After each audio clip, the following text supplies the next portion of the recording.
Imagine this. You wake up one day, and for a moment everything feels normal. The sun streams through the window, the world hums with its usual rhythm, and you go about your morning routine. But then, like a slow-moving tide, a thought creeps. In a thought so unsettling it stops you in your tracks. What if everything you've done, everything you've been, is just a shadow of your past? What if the person you are today is not truly you, but a collection of old wounds, outdated beliefs, and inherited fears? You pause, staring at your reflection in the mirror. The face looking back at you is familiar, but something feels off. It's as if you're wearing a mask, one you've worn for so long that you've forgotten it's not your real face. You begin to wonder, how much of my life is being dictated by things I no longer control? How much of my present is being held hostage by my past? This is the paradox of human existence. We are creatures of memory, shaped by our experiences, yet we yearn to be free. We want to grow, to evolve, to become something more than the sum of our past mistakes and traumas. But the past has a way of clinging to us, like an invisible chain. It whispers in our ears, reminding us of who we were, not who we could be. It tells us we're not good enough, not strong enough, not worthy enough. And so, we carry it with us, a heavy burden we've learned to live with but never truly escape. But here's the unsettling truth. The past is not just a memory. It's a living, breathing force that shapes our thoughts, our decisions, and our identities. It's the reason you hesitate when opportunity knocks. It's the reason you sabotage your own happiness. It's the reason you feel stuck, even when everything around you is changing. So the question becomes, how do you break free from something that feels so deeply ingrained in who you are? How do you untangle yourself from the web of your own history? Is it even possible to truly escape the past, or are we doomed to repeat it forever? This is not just a philosophical musing, it's a matter of survival. Because the longer you remain tethered to your past, the more it robs you of your future. It's a silent thief, stealing your potential, your joy, your sense of self. And yet breaking free is not as simple as letting go or moving on. It requires something far more radical, a rebellion against the very forces that have shaped you. But before you can rebel, you must first understand the enemy. What is it about the past that holds such power over us? Why do we cling to it, even when it hurts us? And most importantly, how can we reclaim our lives from its grip? The answers lie not in the past itself, but in the way we relate to it. And that is where the journey begins, not with a step forward, but with a deep, unflinching look inward. To understand why the past holds such power over us, we must first confront a fundamental truth about human nature. We are not just shaped by our experiences, we are defined by them. From the moment we are born, our minds begin constructing a narrative, a story of who we are and how we fit into the world. This story is built on memories, emotions, and interpretations of events, both big and small. But here's the catch.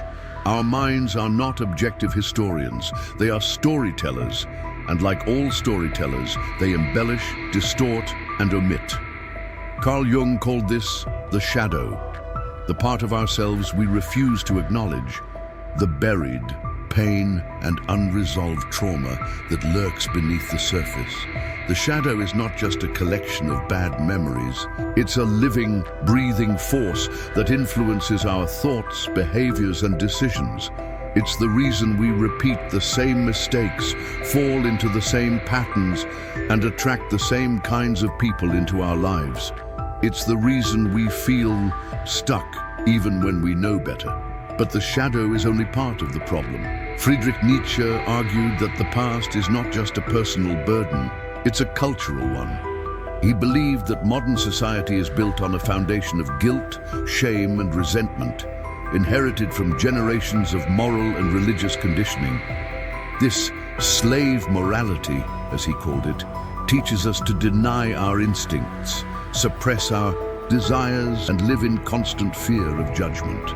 It tells us that we are inherently flawed, that we must atone for our sins, and that our worth is something we must earn. Arthur Schopenhauer took this idea even further, suggesting that the past is not just a psychological or cultural construct, it's a metaphysical one. He believed that the human will is trapped in an endless cycle of desire and suffering, driven by an insatiable hunger for meaning and fulfillment. The past, in this sense, is not just a collection of memories, it's a prison of the mind, a self-imposed limitation that keeps us from experiencing true freedom. And then there's Jean-Paul Sartre, who argued that the past is not something we have, it's something we are. In his view, human beings are condemned to be free, meaning we are constantly creating ourselves through our choices and actions. But this freedom comes with a price, the burden of responsibility. It's easier to blame the past for our problems than to take ownership of our lives. It's easier to say, "This is just who I am," than to admit, "This is who I've chosen to be." So, why do we cling to the past? Because it gives us an excuse. It allows us to avoid the terrifying responsibility of creating ourselves. Anew, it's a shield, a defense mechanism, a way of protecting ourselves from the uncertainty of the future. But in doing so, we become prisoners of our own history, trapped in a cycle of repetition and regret. The question then is not just how to break free from the past, but why we allow it to hold such power over us in the first place. What are we afraid of? What are we trying to protect? And what would it mean to let go of the stories we've been telling ourselves for so long? The answers to these questions lie not in the past itself, but in the way we relate to it. And that is where the real work begins. The past is not a passive observer in your life. It is an active participant. It shapes your decisions, colors your perceptions, and dictates your reactions, often without your conscious awareness. Like a puppeteer pulling invisible strings, it influences everything from the relationships you pursue to the dreams you abandon. But the most insidious part is this: you don't even realize it's happening. Consider this. Every time you hesitate to take a risk, every time you sabotage your own success, every time you settle for less than you deserve, the past is whispering in your ear. It's reminding you of the time you failed, the time you were rejected, the time you were told you weren't good enough. These memories, though buried, are still alive. They shape your beliefs about what is possible, and those beliefs, in turn, shape your reality. This is the power of cognitive biases, the mental shortcuts our brains use to make sense of the world. One of the most pervasive of these biases is the negativity bias, which causes us to give more weight to negative experiences than positive ones. A single traumatic event can overshadow years of happiness simply because our brains are wired to prioritize survival over satisfaction. This is why the past often feels heavier than the present, why old wounds seem to hurt more than new ones, but the consequences go even deeper. Neuroscience tells us that the brain is a pattern-seeking machine. It thrives on predictability, even when that predictability is harmful. This is why we repeat the same mistakes, why we fall into the same toxic relationships, why we keep returning to the same self-destructive habits. The brain would rather stick with what it knows than venture into the unknown, even if the unknown holds the promise of something better. And then there's the cultural conditioning. From a young age, we are taught to define ourselves by our past. Our achievements, our failures, our traumas, they become part of our identity, something we carry with us like a badge of honor or a mark of shame. We are told that our past determines our future, that we are the sum of our experiences. But what if this is a lie? What if the past is not a prophecy, but a story, one that we have the power to rewrite? The unseen consequences of living in the shadow of the past are profound.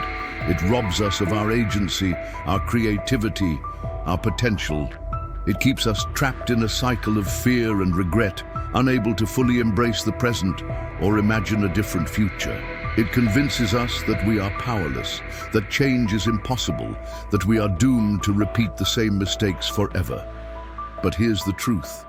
The past only has as much power over you as you give it. It is not a life sentence. It is a story. And like all stories, it can be rewritten, reinterpreted, and ultimately released. The question is not whether you can break free from the past, but whether you are willing to confront the unseen forces that keep you tethered to it. Are you ready to see the strings? Are you ready to cut them? Breaking free from the past is not a passive act. It is a rebellion. It requires courage, defiance, and a willingness to confront the very forces that have shaped you. This is not about forgetting the past or pretending it never happened. It's about reclaiming your power, rewriting your story, and choosing to live on your own terms. The first step in this rebellion is awareness. You must become a detective of your own mind, uncovering the hidden beliefs and patterns that keep you tethered to the past. This is where shadow work, as Carl Jung called it, becomes essential. Shadow work is the process of bringing the unconscious into the light, of facing the parts of yourself you've been afraid to acknowledge. It's uncomfortable, even painful, but it's also liberating, because the moment you see the strings, you can begin to cut them. Start by asking yourself, what stories am I telling myself about who I am? Are they stories of strength and resilience, or of failure and inadequacy? Are they stories you've chosen, or ones that have been imposed on you? Write them down, examine them, challenge them. Ask yourself, is this really true? Or is it just a story I've been telling myself for so long that I've started to believe it? The next step is acceptance. This is not about condoning or excusing the past, but about acknowledging it without judgment. Viktor Frankl, a Holocaust survivor and psychiatrist, wrote extensively about the power of acceptance. He believed that even in the most dire circumstances, we have the freedom to choose our attitude, to find meaning in our suffering. This is not easy, but it is necessary. Because until you accept the past, you will remain at war with it. And a war with the past is a war with yourself. Once you've accepted the past, the real work begins, reinterpretation. This is where you take control of the narrative. Instead of seeing your past as a series of mistakes and misfortunes, try to see it as a series of lessons and opportunities. What did you learn from those experiences? How did they shape you into the person you are today? How can you use them to create a better future? This is not about sugarcoating or denying the pain, but about finding meaning in it. Finally, there is action. Breaking free from the past is not a one-time event, it's a daily practice. It requires you to make conscious choices, to take risks, to step into the unknown. It means saying no to the patterns and habits that keep you stuck, and yes to the possibilities that scare you. It means embracing uncertainty, trusting yourself, and believing in your ability to create something new. This rebellion is not easy, but it is worth it. Because on the other side of it is freedom, not just from the past, but from the limitations you've placed on yourself. It's the freedom to live authentically, to love deeply, to dream boldly. It's the freedom to be who you truly are. But this is not the end of the journey. It's only the beginning. Because the ultimate truth about breaking free from the past is even more profound and more empowering than you might imagine. Here is the ultimate truth, the revelation that changes everything. The past does not exist. It sounds paradoxical, even absurd. How can the past not exist when it feels so real, so tangible, so inescapable? But think about it.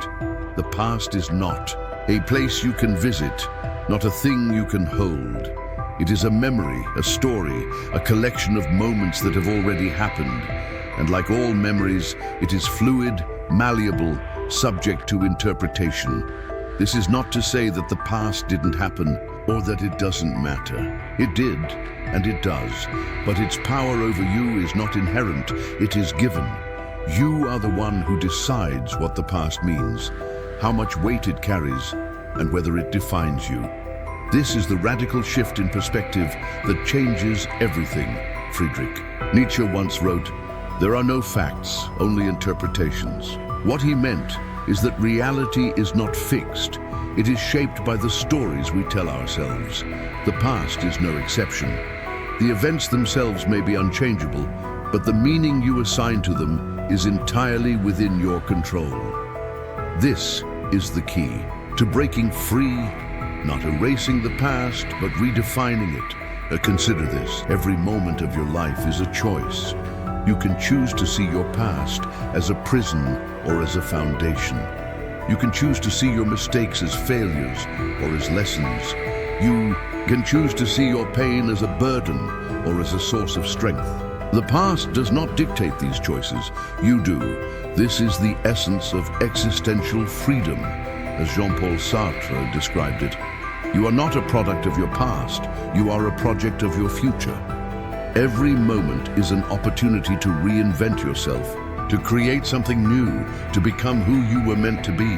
The past is not a life sentence, it is a starting point. But here's the catch: this freedom comes with responsibility.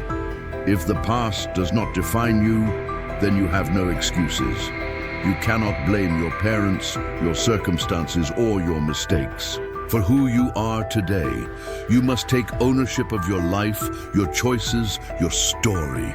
This is terrifying, but it is also empowering. Because it means that you are not a victim of your past. You are the author of your future. So how do you break free from the past? You stop running from it. You stop fighting it. You stop letting it define you. You face it, accept it, and then you let it go. You take the lessons and leave the rest. You rewrite the story, not as a tragedy, but as a triumph. And then you step into the present, because the present is all there is. The past is gone, the future is uncertain, and the only moment you have is this one.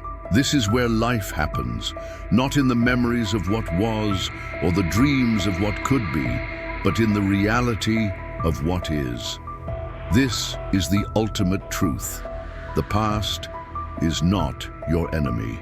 It is not your master. It is not even your story. It is simply a chapter, one of many in the book of your life. And you are the one holding the pen. So what will you write next?